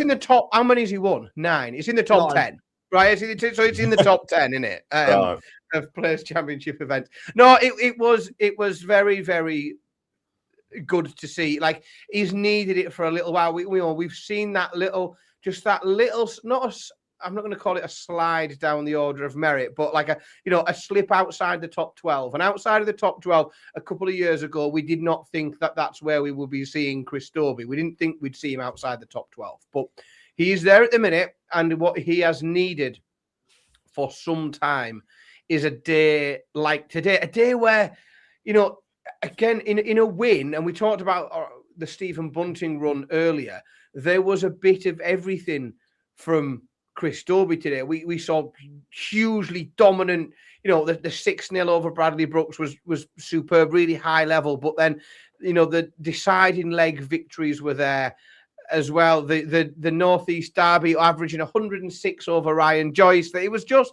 like, it was top work. And then I think to get all the way to the final and absolutely dick Stephen Bunting 8-1 is like, what a day. What a day. On a serious note, on another note, Tom Bissell making a semi-final. Excellent stuff from really good Pro Tour. He got it to a Q score this year, didn't he, Bissell? Yeah. Last year, Tom Bissell. He's just starting year 2. Apologies. I didn't think it was this year, but yeah, no, good stuff getting a semi. Jim Long as well. We were talking about Mickey Mansell. Good stuff from Jim Long making a quarterfinal. Darryl Pilgrim as well, going quite deep.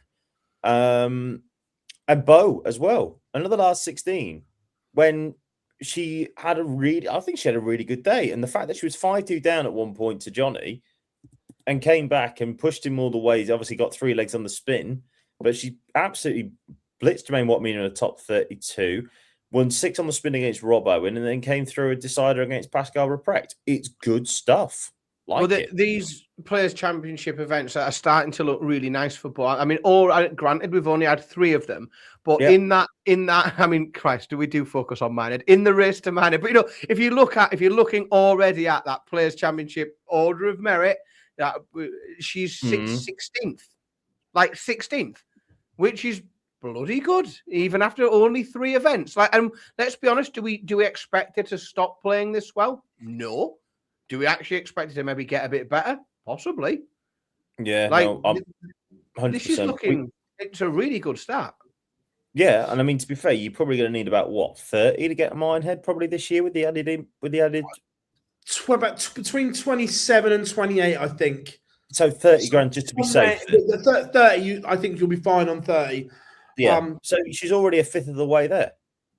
Yeah, after 3 events. 3 events. Excellent. So she'll be in within about 15 events. Happy day. But she's a fifth of the way there after less than a tenth of the events. Like she's flying. That's how maths works, to be fair. And we've all said it that she will. I think she will win a Pro Tour title this year. I really do, and I really hope that she gets through in the qualifiers this week because it'd be great to have her on the Euro Tour. Bo Greaves is the best thing for darts. The interesting one, we spoke on it last week, and I wanted to see her this week. And again, it was evident that, look, she's going through a little bit of a tough time at the moment, right? There was a couple of times, there was a couple of regrips where she was struggling early on, but it's the way that the maturity that she's learnt to deal with it and still come back and win. A bit like Nathan Aspinall, that Nathan Aspinall was living out this nightmare on Premier League stages, on match play stages, but he found a way to deal with the problem. And it's the same with Bo. First time as a tour card holder, there are some issues, but she's found a way to deal with it in those pressure situations and come out the other side, which I think is highly impressive because the maturity that shows is remarkable, where we've seen she's been so honest about her battles with it, and it's eaten her up at times. But the maturity that she now has to be able to deal with that in that pressure cooker environment of the Pro Tour and still produce is remarkable.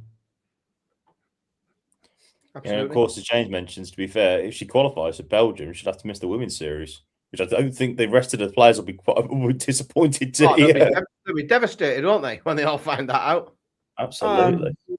Yeah, but look, apart from extra pocket money, the women's series is irrelevant for Bo now. She's already going to the match play and so on. So apart from some pocket money for her, She's done what she needs Keep the record.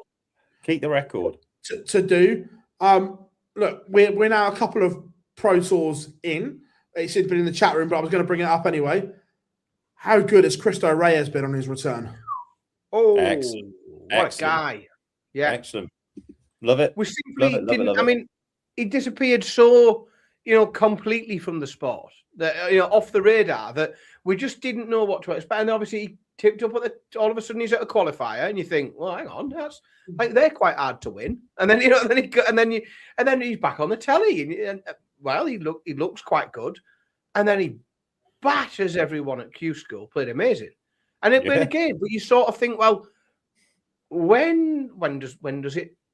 Some of these, let's be honest, right? And this might sound really harsh, is we'll often see players do this for a month or two, and then they'll fly through Q School, and you sort of go, well, when will they just like get back to what they know?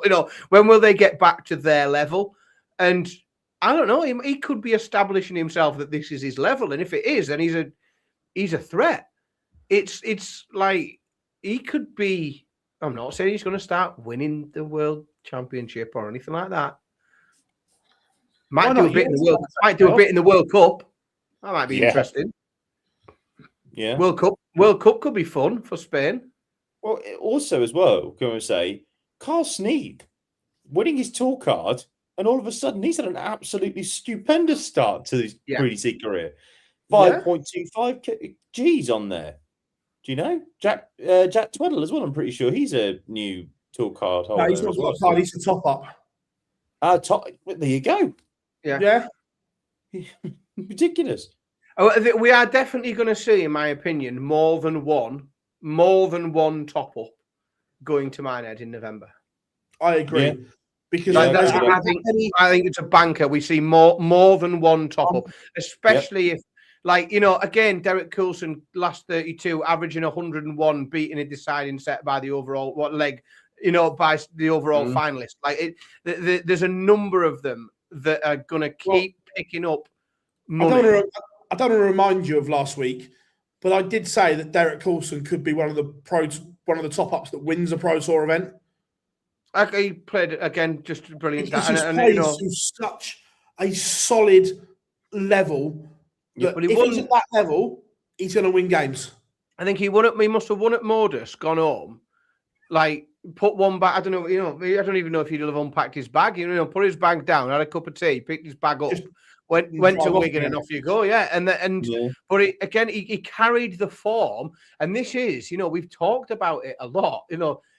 Are you if you are at that point in the order of merit, if you're not up here challenging for the Premier League, if you're around this bit here, are you sometimes better off without a tour card? Because we saw someone there in the space of 48 hours, win at Modus and then make a last 32 of a Pro Tour, and then again he's chipping away at being in Players' Championship finals and chipping away at being at this and being at that. And I think we definitely, especially looking at what some of the other top ups have done, I think we see at least 2 top ups in November. Yeah, I don't disagree with that. No, I fully agree. I'm just looking at. So what did he get to the last 32? Didn't he? Last 32 today, got beat by Bunting. Decided Bunting, yeah. I thought he got further than that for some reason. But last 32, $2,000. He picked up, I think it was 5K at Modus. So he's picked up 7K in the space of 48 hours. Yeah, and you can get it. And don't forget, at the same time, he's going to still be playing Pro Tour events, and he'll be playing Challenge Tour events. Yeah. And he's playing at Modus when he gets on there. Derek can play a lot of darts in a lot of places at the minute, and we look at some of these events and we think the money's not great, but if you're actually winning them, then the money's decent. It's not great if you go out in the first round, but if you keep winning them, you're doing all right. Well, the other ones from the weekend is I know this because one of them is a friend, and the other one I saw on his social media that 2 of the UK Open qualifiers, one Ron Moulenkamp, the bomb, is back at the UK Open. I didn't see that coming. And the other one, the only, the gambler Graham Usher, which I can fully get behind qualifying for the UK Open. T-side representation. a man who will be heartbroken this evening as Coventry have destroyed.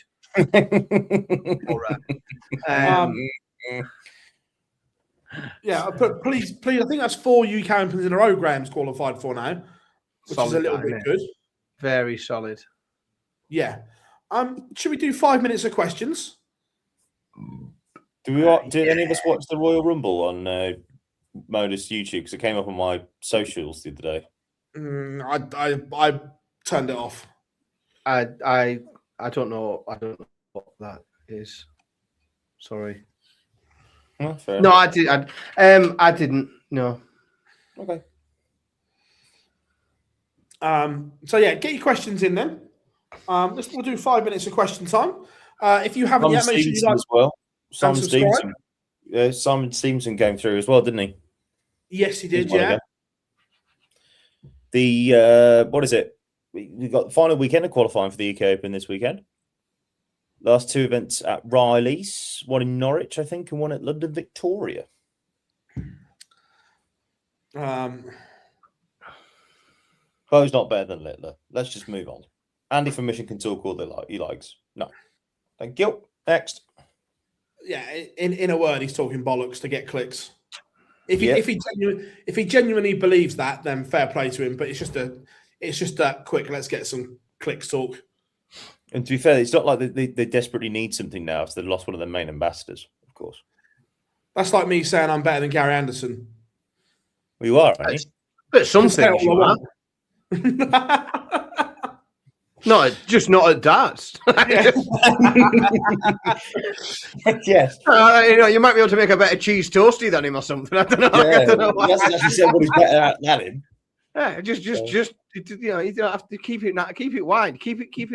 I didn't say what. I just said I'm better than Gary Anderson. Who wins Players Championship for tomorrow? Malachi says, I don't know. Back to back, bro. Sure. Back to back, bruv. Richie Edhouse. I like what I saw today. James Wade. Do you know what? If James Wade wins tomorrow, I'm taking these. I've got a big week this week, and I tell you what, these are all positive signs. You know, these are all good signs. Does Coulson make Minehead? Yes. Yes. Yeah. Absolutely. How many nights do Van Veen and Rock win? One between them. Or between them, and you can break it down individually if you would like. 3 between them. 1. Ooh. I won't be breaking it down individually. 2. 1. And it's and 1. And the winner will be Van Veen. Does the prize money increase affect the amount of money players are defending this year? Yes and no. Does it affect? No. So if you earned $2,000 2 years ago, you're only defending $2,000. But if that place is now worth 2.5, it affects you because people can catch you, so to speak, easier. So, but yeah, no, you defend whatever the money you won 2 years ago. That is the sum that you defend now.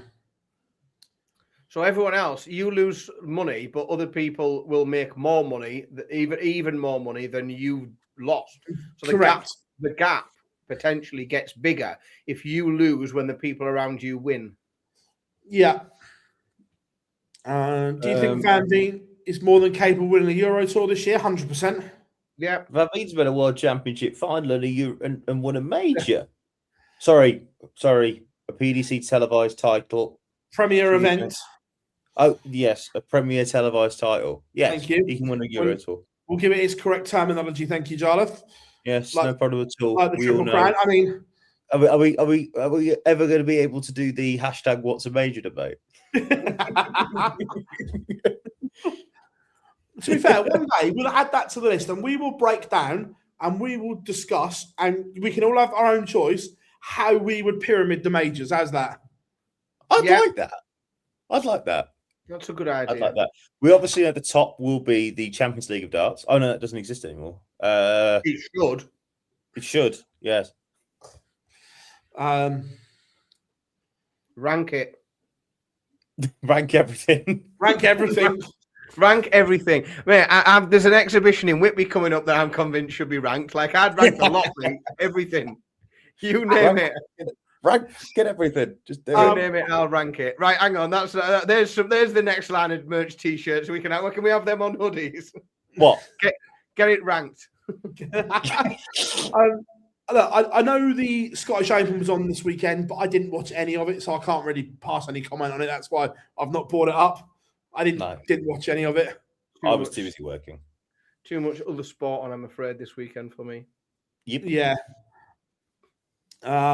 But I tell you what, I've actually loved tonight's show. It has been absolutely mint.